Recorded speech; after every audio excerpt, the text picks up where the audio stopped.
Sayfie Aagaard. Steph Sez right here. Hello.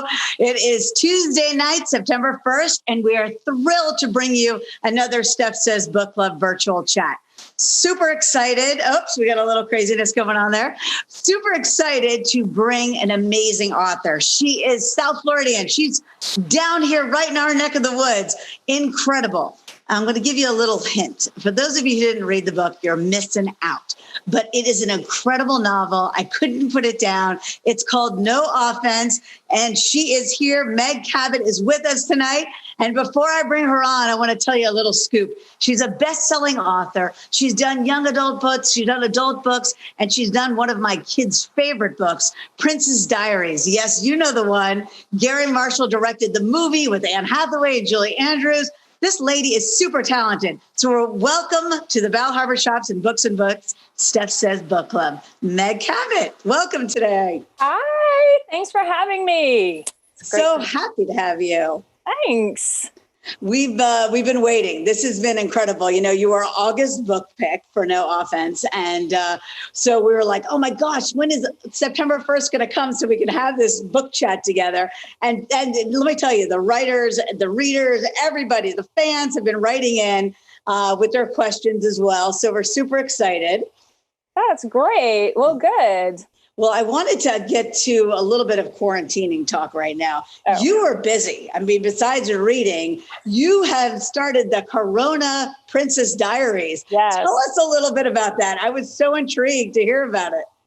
Well, you know, I started wondering when all of this was happening, what would, for instance, a female ruler of a very small country be doing during the Corona time? So I started writing Princess Mia's blog. We all know Princess Mia from the Princess Diaries. She rules Genovia, a very small country in Europe. And I just started keeping a diary about what she was doing during this time. And I started posting it for free on my blog. So if you want to go to www.megcabot.com, you can keep up with what has been happening in Genovia during this time. So I live in Key West, and in Key West, we actually were shut down. They put up checkpoints. I'm sure most people are aware. They put up checkpoints up in front of the Florida Keys so no one could get in unless they actually were a person who lived here. And basically that's what Princess Mia did too. And it kept out the COVID for a while, but eventually she got sued by some business owners, kind of like what happened in none of the Florida Keys. She had to reopen. And as soon as that happened, yeah, they started getting some COVID. So it's kind of an ongoing thing. I actually haven't had time to really update it. And when I say update, I mean, I haven't had access to the Princess's diaries to translate them and put them up on my blog because I've been working on other stuff. But yeah, it'll keep going for as long as I can keep up with her writing. She writes a lot in her diary. So.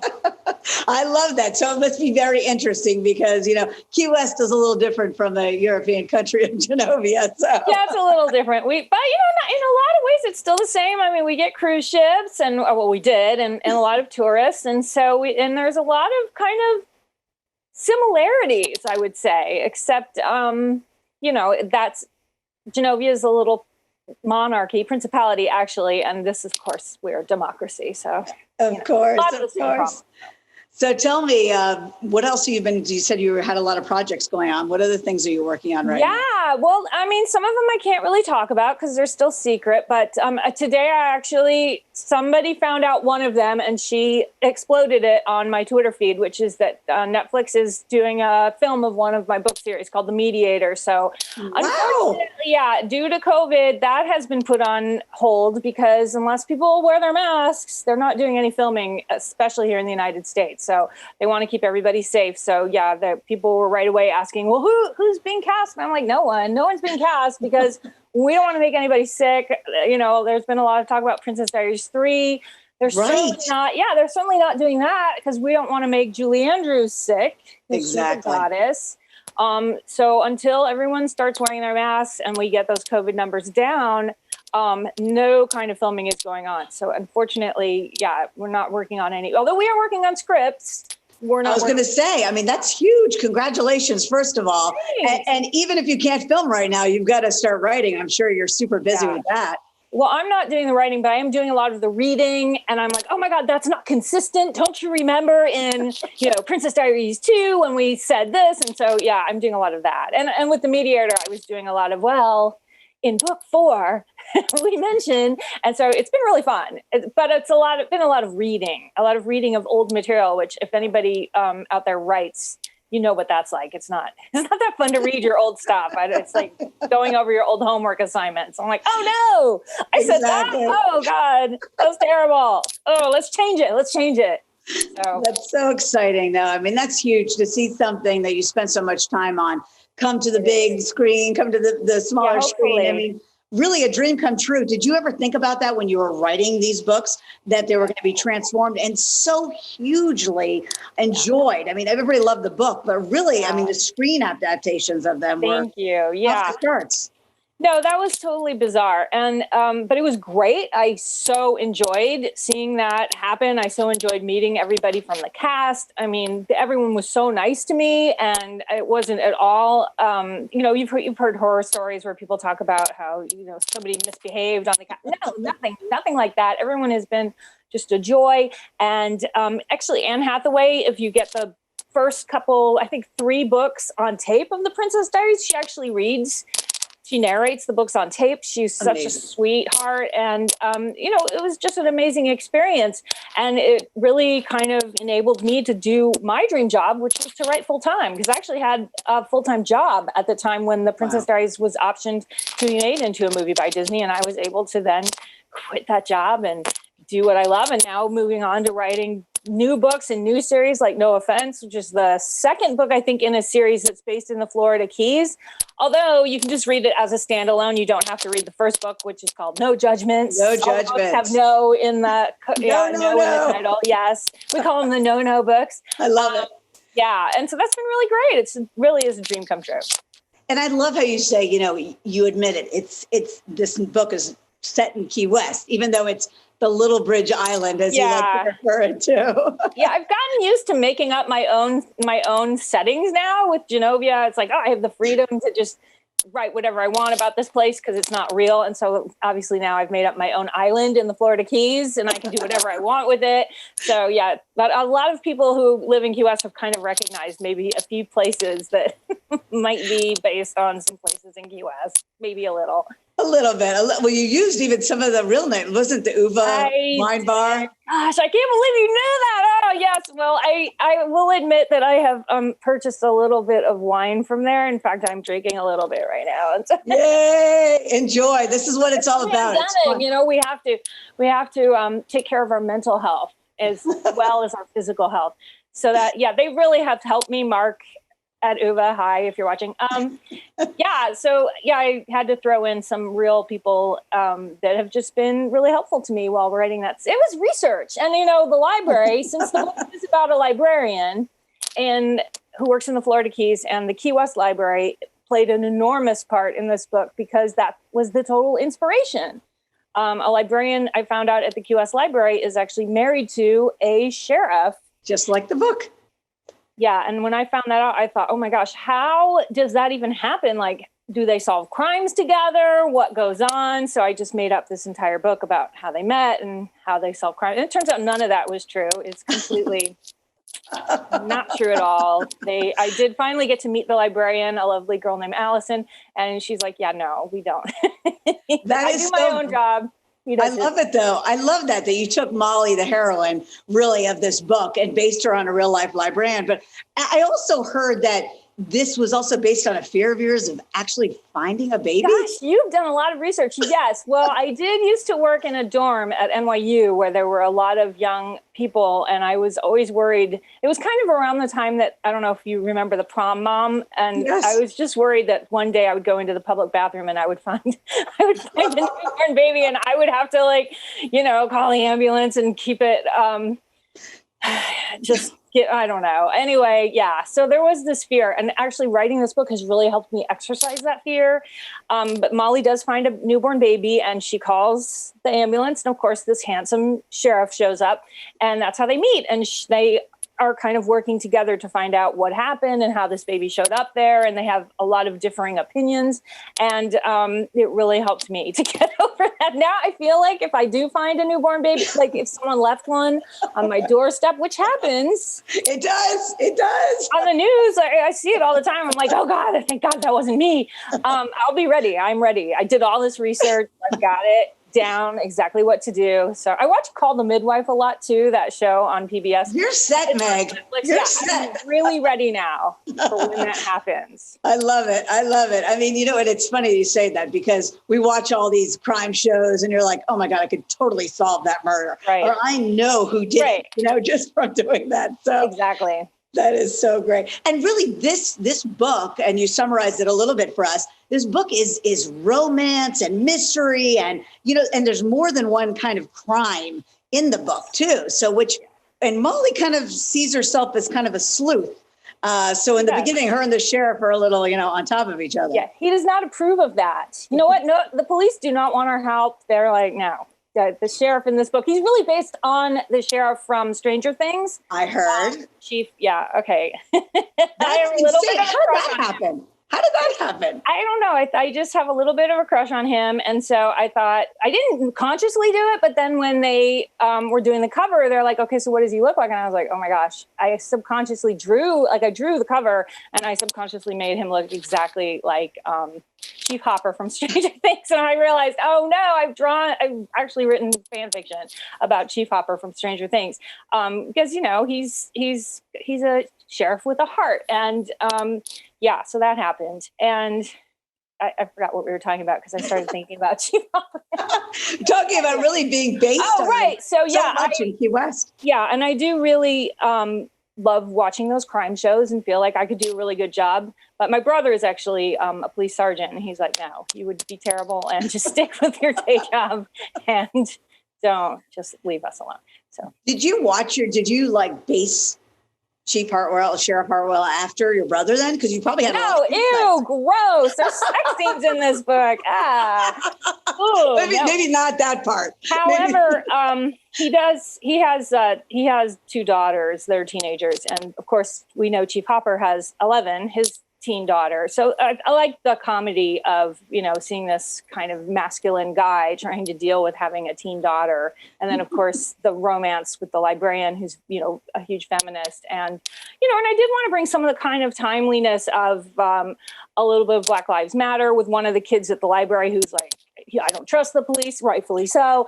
And, you know, how they deal with that in a small town, because I wanted all of that to be in there. So it ended up being in there. And, you know, in Key West, we have a pretty good police force. There's been a couple hiccups. They arrested an 8-year-old. They pretend arrested an 8-year-old. That was up in the news. That was pretty...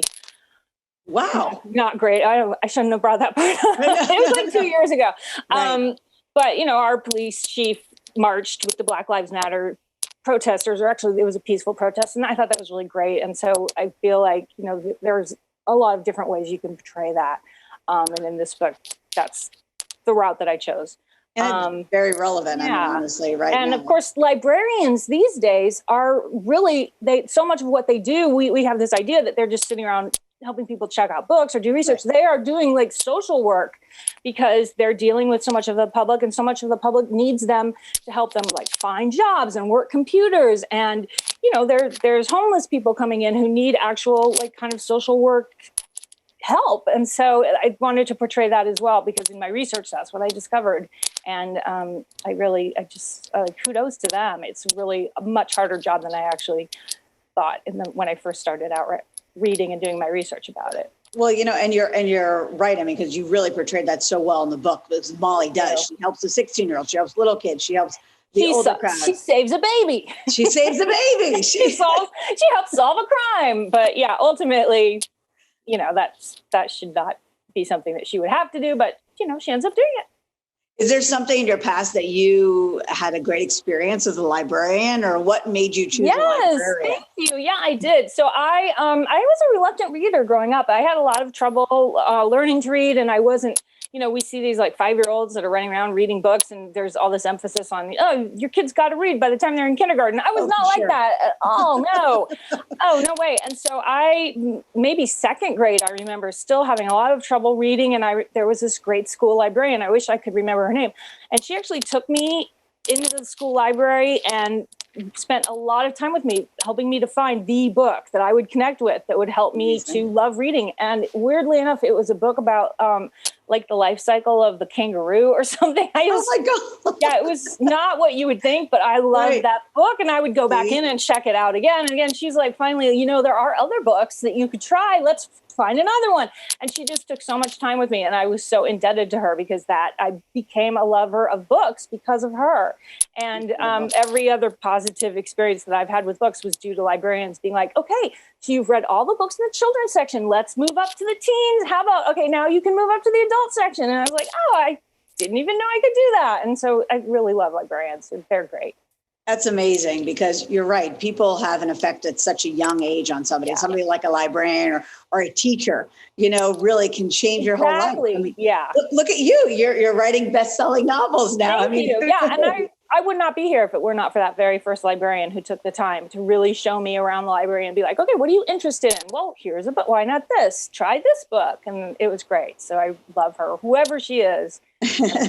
I'm sure she knows who she is, and she's going to come reach out to you too. Indiana a long time ago, but we'll see. Maybe someday I'll hear from her, hopefully. And how did that transfer into really putting these words, these ideas down onto paper and becoming an incredible writer? I mean, really coming an author. Thank you. I mean, how does that happen? Well, my parents were both readers, and so we went to the library too a lot. But sometimes when we couldn't make a trip to the library to get books, my mom would just be, and I was like, I don't have anything to read. She'd be like, well, here's some paper, here's a pen, go write your own book. Because she was that kind of mom. And we, back in those days, it wasn't like we had 1,000 channels to watch or anything like that. And she was pretty strict about TV time. So that's what I would do. I would just start writing my own books. And I started doing that when I was probably the same age as the time that I first found that book on the kangaroo. And my first book was about a puppy that got lost in a tornado. I remember it was very dramatic. And I loved writing, and I've never stopped. So it was really my hobby. And now it's my job. That's incredible. It's incredible. To be able to turn something into, passion into your career is absolutely huge, which is a great thing. Yeah. And so you have another book coming out. You were going to say pretty soon.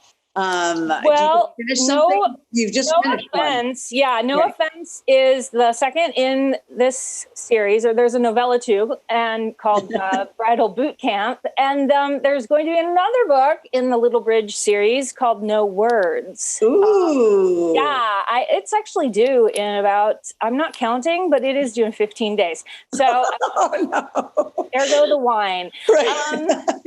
And that's going to be set on the same island, Little Bridge Island. And so what has happened, in case, I don't want to give away spoilers about No Offense, but they do have a newly renovated library, thanks to a generous donor. Right. And that's not part of the plot, really. I mean, they already knew this was going to happen. And so they're going to have a big book festival. And in the third book, there's going to be a big book festival, even though we can't have those right now because of COVID. Of course. That has not come to Little Bridge because it's fiction. No COVID. And all these authors are going to come to the island, and there's going to be some romance and some mystery with the authors. And so, since we are missing out on the book festivals in real life, in fiction, we will get to experience it in No Words, which is called No Words because one of the authors, who may be the heroine, she has writer's block. Oh, good. I love that. I love it. Yeah. And what brings her out of it? That's what we're waiting for, right? Well, it might be some really good sex in Florida Keys. Perfect. It's almost better than the wine, right? Yeah, exactly. You got to have both, really. That's what I think. I love it. I love it. And you said you're from Indiana, or started up in Indiana. Did you move to the Keys and start writing in the Keys? Or were you, I know you said you were writing when you were younger, but you really write a lot about Key West. So tell me how that all happened. I went to Indiana University, so I went to college there, and I did take some writing classes, but I really didn't think I could be a writer because, it seemed like it would be a really I mean, I'd have to be so lucky to ever get published, but I kept writing and sending stuff off. It was getting rejected, but I moved to New York City actually to be an artist, to be an illustrator. Oh, wow. And that's what I studied in college. I studied illustration and art. And then in New York City, I could not get any jobs doing that. So I was working at NYU and I was going to go back to school and maybe be like an art therapist or something. But I kept sending out those books that I was writing in my spare time. And finally, I got an agent. And finally got published. And one of the books that really took off was The Princess Diaries. So after that, I was able to save my money and get a house in the Florida Keys because my husband and I loved coming down here on vacation. And that was our dream. So it's How could you not? How could you not love it? How could you not? Well, I'm seeing this is all the readers are burning up and I'm seeing all these questions. So let me ask you a couple questions. Yay. What do you think about reading romances during the pandemic? Do you think it sounds, wait, this is funny. I know what they're going to ask. Flashback to more innocent times? Or is it, I mean, I think that there's a lot of, I've heard a lot of debate about this because some people are like, oh my gosh, I can't even imagine trying to hook up with somebody right now. And so it's kind of weird to read about that. And so, and it's hard kind of for the writers because we're writing books right now that we've been contracted for before the COVID. And we're like, I can't even imagine people going to a book festival, but we're just like, you know what? COVID doesn't exist in our books. But I do have to say that one thing that happened here in Key West was that I got to follow a little COVID romance that was happening in my neighborhood. Oh, 2 young people who came home because they lost their jobs to live with their parents, and they quarantined, and then they kind of met, but like socially distanced. Right. And then he asked her out like on a socially distanced date to go bike riding. Oh my God. And then they went on a socially distanced picnic. And then when they were finally sure neither of them had it, they totally mashed. Like, it can happen. It is. Woohoo! I love it. I love it. That's what I have to say, that you shouldn't give up hope. And that's what romance provides to us. It provides hope. And there's an idea that maybe there'll be a happy ending. And kind of the thing about No Offense is that not only is there romance and this idea of hope, but that since there's a mystery, there's also this sense of justice that prevails in the end. And I really think that's what books give us in a time like this is we get justice, we get hope, we get a happy ending, and it's really important. So keep reading. It is, and it's something for everyone, Meg. I mean, honestly, it was so great, and that's why we started the book club, because everybody's home, they're reading, they were diving into this, and your book, which is incredible, because like you said, it has something for everybody. Aww. You know, it has something for the romantics and the people who are, dying to solve that mystery. So that question was from Mateo, and then Hi, Mateo. And we have one that is asking, who is your inspiration what was your inspiration when you wrote The Princess Diaries? How did that come about? Well, The Princess Diaries, the idea for it came because my mom, again, this is all because of romance. My mom started dating one of my teachers after my dad passed away. Yeah, it was really disgusting. And I couldn't emotionally deal with it. And so I started, and I think a good thing to do if you're very upset about something or you're having a lot of emotional problems with it is to write it down. And I started keeping a journal about that. And the journal turned into Princess Mia's journal. I actually had to make it about someone younger than me because it didn't make so much sense that I was so upset because I was 30 at the time. So it's your mom. It's your mom. Okay. I mean, it's your teacher too. And it was gross. So no matter what, even though I was happy for them, I was just like, ugh. So, and they were together for like 20 years. So the whole time that I was writing The Princess Diaries, they were still together. And and then I had to give it a plot. So I just made her princess. I just threw that. I didn't even think that was like the main point of the story, but that's incredible. And coming up with the whole Genovia, I mean, it's incredible. Oh my gosh. So we have people from Cartagena, Colombia, and Brazil. Oh, that's so great. They're loving it. They're telling you to keep drinking your wine, which is great. I will. You should drink yours. I know. I have my Diet Coke. I'm a Diet Coke fiend, so that's fine. That's all right. That's my thing. Let's see some other questions. Oh my God, there's so many questions. This is a long one. What is your writing style? Do you sit down from 9 to 5, or is it you decide I'm going to write Monday, Tuesday, Wednesday? Somebody asked What is your style? How do you do it? Yeah. Well, I try to do it like it's a regular job. And so I write like not really 9 to 5, but like 10 to 5 with a long lunch. And it doesn't always happen. I think that it's like everybody, especially when you're working at home, things happen and you can't always get everything done that you want to. I try not to be too hard on myself, and you shouldn't either. But yeah, when I have a deadline, then things get bad, and they're bad right now. A little crazy, crazy. It's not good. No, it's been an insane time. And really this, I think with the book club, and we've heard from so many people, and I'm looking at my phone as we're doing this, it has been such an escape for them to be able to read. And just have a time. And we've been we put up your books on our page on the Bell Harbour Shop's website, which has been great because people just, they want suggestions and they want an opportunity. I heard you recently got a Kindle. You used to read. I did, my first one. And I was kind of a snob about it. I was like, I'm never getting one of those. And all my friends had them. And they're like, why wouldn't you get one? It's crazy. They're so great. Like, I feel so dumb that I didn't have one before. It's a really fun thing to have. So, I think that I'll still get both. Like, if I really love a book, I'll get the regular book too. But it's so cool. And the best thing is I read a lot in the pool, I have to admit, and it's waterproof. Mine is waterproof, so that's amazing. I don't worry anymore about dropping it. Oh my God, I love it. It's so fun. That is funny because, I love to read. I read on my phone, which is terrible. It's so small, but I read anytime I can. I'm a voracious reader. I love it. So you're right. You're scared to drop it in the water, but you're lucky. And then it just delivers to your phone, like delivers right away. Like there's no wait time. You just have it. And it's so great. But I always will go to, obviously, Books and Books, one of my favorite shops. But I've been to the Bell Harbour store before. Books. Yes, I love it. So I want to get my regular print book as well. So, which is great. And really, you can buy all of them digital through Books and Books, which is great in Bell Harbour shops too.